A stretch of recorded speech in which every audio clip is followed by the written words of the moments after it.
Today we're going to install the wireless motor on a #1 saddle machine. Start by taking off the handle, crank handle.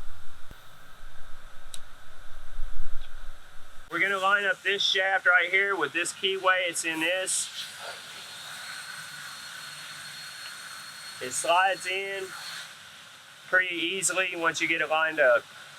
Okay, we have to install these 3 bolts right here.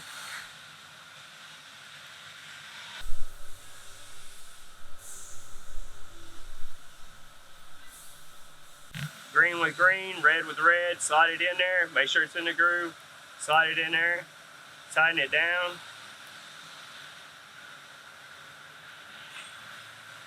You're good to go.